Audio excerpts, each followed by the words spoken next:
Pengertian studi Al-Quran. Pengantar studi Al-Quran merupakan serangkaian 3 kata yang dalam bahasa Arab dikenal dengan kata al-madhadu ila ilmi Al-Quran. Kata studi berasal dari bahasa Inggris yang berarti mengkaji atau mempelajari. Nama-nama lain Al-Quran yang paling dikenal di kalangan umat Islam yaitu Alkitab yang berarti tertulis atau yang ditulis. Ada juga di antara lain nama-nama Al-Quran. Yang pertama yaitu Al-Furqan yang berarti memisahkan atau membedakan. Yang kedua Az-Zikir yang berarti peringatan, Al-Tanzil yang berarti diturunkan, dan Ar-Ruh yang berarti jiwa.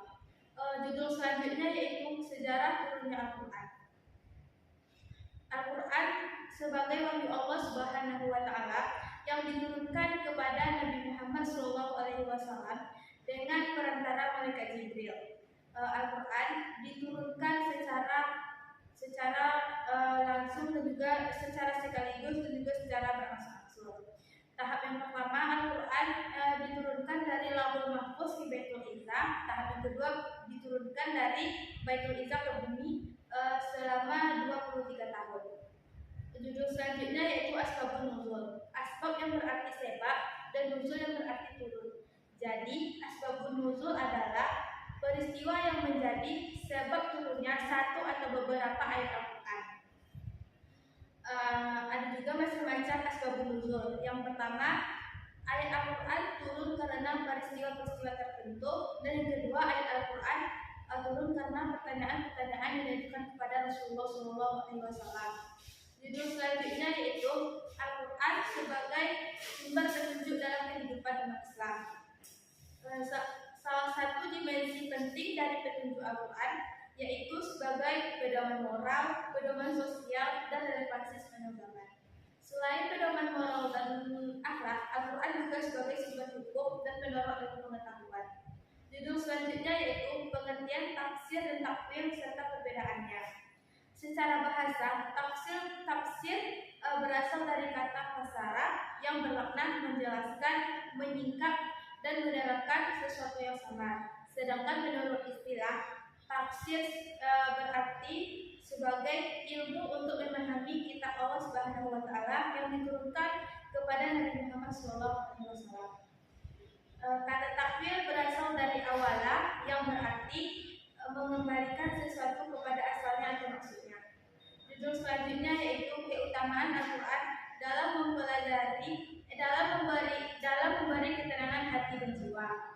Dalam tafsir Al-Munir Al-Zuhairi menyebutkan arti ketenangan dengan sakinah yang berarti yaitu suasana penuh kemantapan hati atau ketenangan jiwa.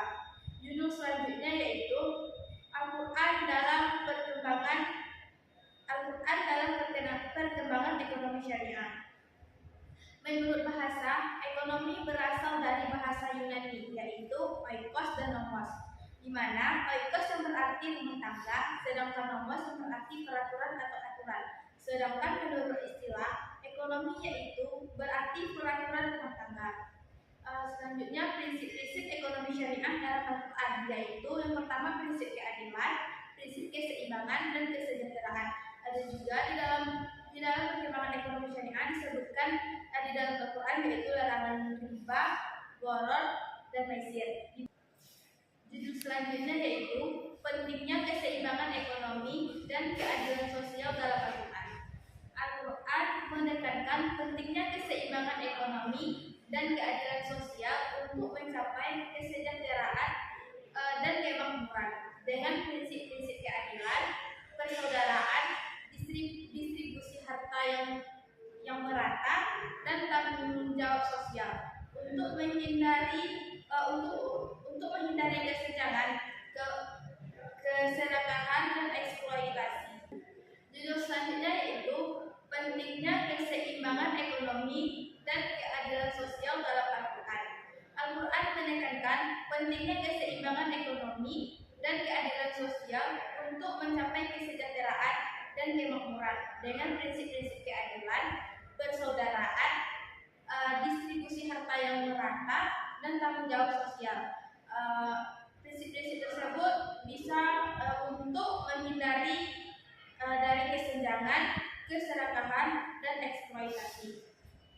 Judul yang selanjutnya yaitu Al-Quran sebagai keseimbangan dunia akhirat. Al-Quran menekankan pentingnya menjaga keseimbangan antara kehidupan duniawi dan ukhrawi. Umat muslim harus bisa menyelaraskan dan menyeimbangkan dua aspek tersebut dalam segala aktivitas sehingga dapat memenuhi kewajiban jasmani dan rohaninya secara harmonis. Baiklah, judul yang terakhir yaitu etika penggunaan media sosial dalam perspektif Al-Quran.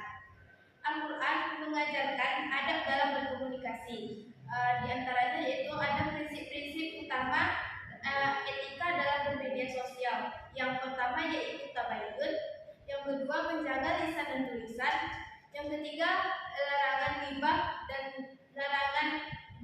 tajasus, yang keempat menyampaikan kebaikan dan nasihat, dan yang kelima yaitu menjaga ukhuwah dan persaudaraan. Baiklah, hanya ini yang dapat saya sampaikan.